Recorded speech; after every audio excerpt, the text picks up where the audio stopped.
Hey guys, Tyler from Brotherman Gaming here. Unfortunately, Luigi and I weren't both able to do a stream together, so what I figured I'd do is I promised you guys a review of Kingdom Hearts 2.8, so I thought I'd stream a review. Try it out, something different. So I'm just pulling up Kingdom Hearts Dream Drop Distance for anyone that's not played this. This is the Gridtron's world. I'm playing as Riku at the moment. Different structure. Originally I was going to just do a face cam video and hear you can hear it, you would just hear me talking about my points. But I thought, why not do something different? You don't have to be like everyone else. You can try something different, see what works, and see what you guys think. So I've been loving, the best way to start this, I would say, is I've been loving that Square has been doing the HD remasters to get them way to 3, and be giving them the games, the final mix versions for us here in Canada, the United States, never got. So we get the complete edition to the games, which is really great.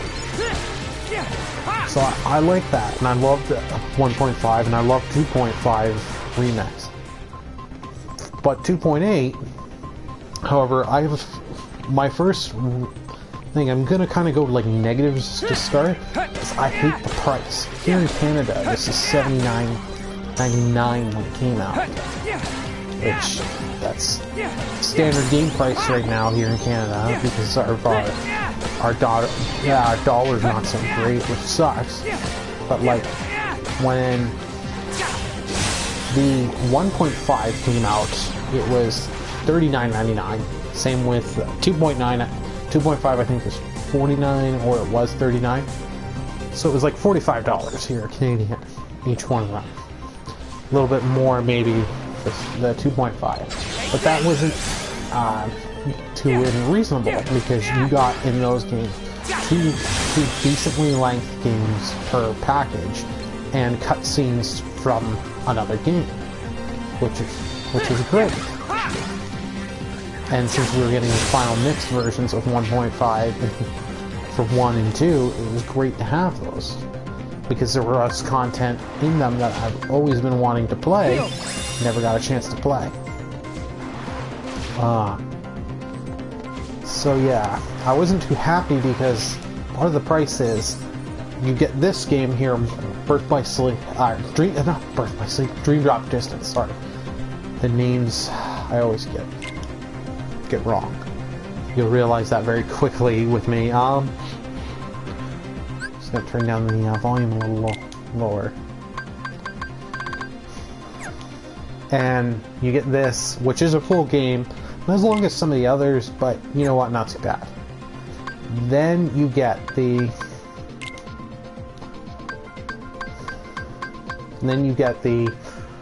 sorry, I'm reading the actual name because I'm gonna butcher it. Kingdom Hearts .2 Birth by Sleep, a Fragment Passage, which was great, but my total playtime on that, and that's with cutscene, mind you, was like 4.5, about 5 hours if we round up, which not what I kind of wanted. I was kind of like, it was a breeze through experience, and I liked the experience, mind you, but like, okay, you start adding that up, and then the third game is from Kingdom Hearts Unchained, where you're just getting the cutscenes. So to increase the price so much, and you're getting less per the other collections, I kind of got, it hinders it to me. Like, my next real, like the cutscenes for Unchained, I don't have much to say. It's nice that we got them. So got the cutscenes. It's always good to get it, so for those who are getting into the story, you can watch them. But in all honesty, I have trouble with the storyline of Kingdom Hearts, and thank God for wikis and everything else. Information on the internet. I'm just gonna skip this just so that way I'm not ruining the story for anyone. there are going to be some spoilers in here. I probably should have stated that earlier.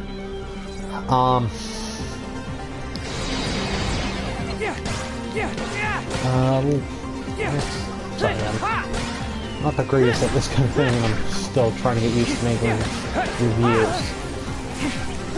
The Birth by Sleep was very, Birth by Sleep Point 2 was very fun, and the story was interesting. Like, I liked the gameplay. My complaints, though, I hate the lock-on system. I found the lock-on never worked because your lock-on was the same to do another attack. The shot lock commands, for anyone who's ever actually played the original Birth by Sleep, you'll know what I'm talking about. So, which was great. I liked being able to use the shot lock again, but I kind of didn't like that I couldn't easily lock on. So I stopped trying to use R1 in my case, just using it only for shot lock because it didn't find much. Like, I think I used more for, I think it's like R2, and you can use it to move around lock targets. But even then, I didn't find it so great. The customizing feature, which is a positive, I'm giving this as a positive here. I really like the customization features as you do these little, like, mini quests. And you get rewards. You can change the character, so I'm trying to be spoiler free. You can change her outfit. They don't give you any benefits, but they just make you look different, so you can at least, be unique about it. Other than that, I don't have a lot to say about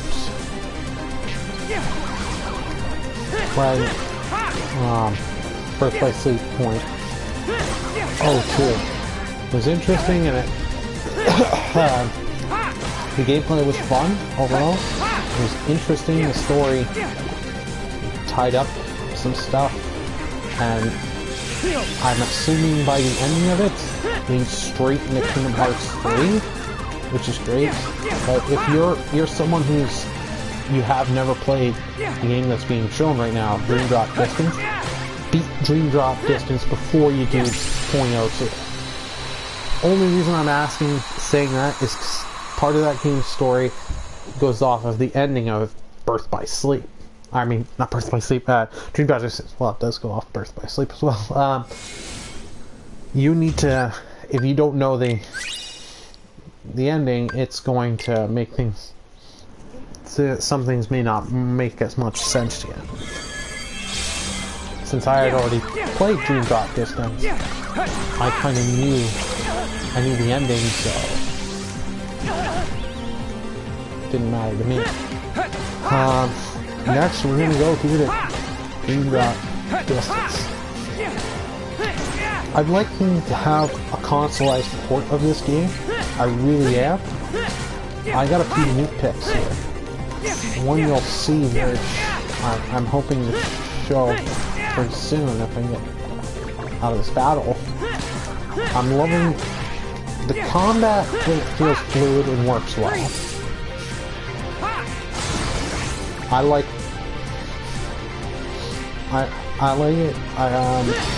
So far, from what I can tell, like, you haven't beaten the whole game on this version. They haven't changed too much. The one thing they changed, the reality shift. I hate doing it. On the DS, you had the touch screen that activated. On here, you gotta do the triangle and circle. But what 9 times out of 10 happens, like you just see, I did the spark dive command. It'll make you do a command. And how I think they should have implemented it with the PS4 is the touchpad. You hit the touchpad, you get the map in this game. Like, I kind of wish it would have done it that way. Then you could have used the touchpad. Since it's a controller with touch-based things, I know it wouldn't be as precise as with the 3DS's stylus and the touchscreen, But what I thought would have been better, because when I had to do it for certain sections, you have to throw barrels and at a panel. Or you can throw barrels like at enemies. I found it was too useless to use. Like, I'm only using the reality shift in this game when I have to on this version. That was something I did use quite a bit. But in this version, I'm not using it too much. I can at least say flow motion is still pretty good on this. I think they may have nerfed it a little bit with the controls on this, but because it's nowhere near as abusable as it was back on the actual 3DS.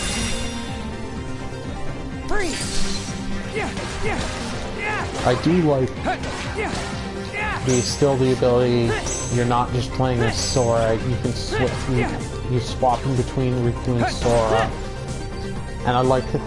Some people kinda, I know, back when this game came out, originally weren't too happy that the worlds were kinda short.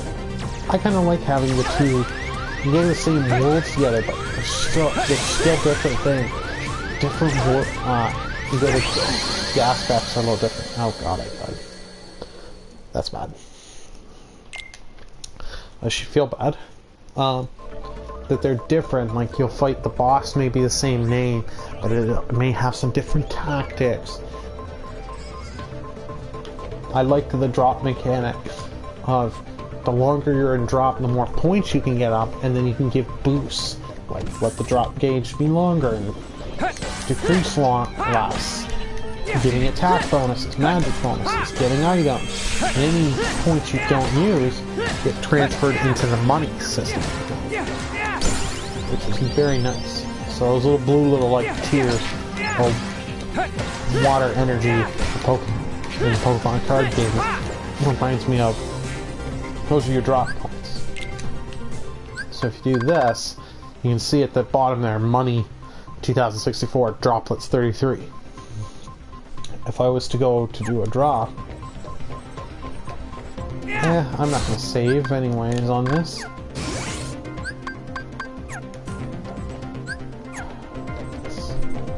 Get out. Oh, I can do this. Drop. Drop and change characters. Do this little screen. You can get bonuses for getting lucky items. Do certain things. You get given attack boost where his physical attacks are better. Affinity with the creatures you create. So let's go with an attack bonus. It's very interesting, and so it's a risk the longer you stay in it, and especially if you use items that are called drop nuts. You can keep in for a while.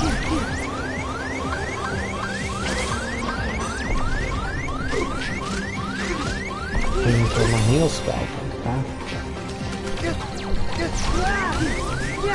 Oh crap. Sadly for my Sora, I'm not. His deck is nowhere near good as Riku's. Commence. But overall, if I have to give a rating of this game, and I don't use it like it's the same sense as like some other people where you think I give this isn't necessarily bad, I give it an 8 out of 10. It's not great, but not terrible. Like it's good. Sorry, not great. It is good. It's not the greatest collection, but if this is all you're missing and you want to get caught up before 3 comes out, definitely pick it up. If you're in Canada or the United States, I'd wait a couple months when this hits to the $40 range, $40-$50 range, then I think it's perfect. But for those who need to have it right now, you're not going to feel too bad, but you will feel a little, I think, a little bit of, oh, I paid this much and this is all I get. You still get tons of content. I know I haven't gone over all the features of each game, but I think that would be taking too long, and I'm just doing it as a collection itself. But I'm stating this now just so for anyone who's asking. In the future, I will not be doing a review of Kingdom Hearts 1.5 and 2.5 for the PS4. I'm not rebuying the games, I have them on the PS3, I have the originals on my PS2. One set of remasters for them is enough. If I hadn't have bought them for the PS3, I'd be buying them for the PS4, but it doesn't say enough. I don't know if I'll be streaming any Kingdom Hearts games, maybe just 3, but I know that's kind of wacky. I don't know. But yeah.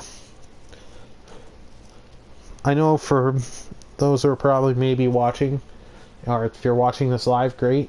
If not, it's fine. I'm gonna do another stream in a couple minutes of, I'm gonna do Knack. So we have a little bit of Knack coming up, and those who watch this later on YouTube, don't forget to like, comment, subscribe. This is Tyler from Burly Man Gaming, signing off.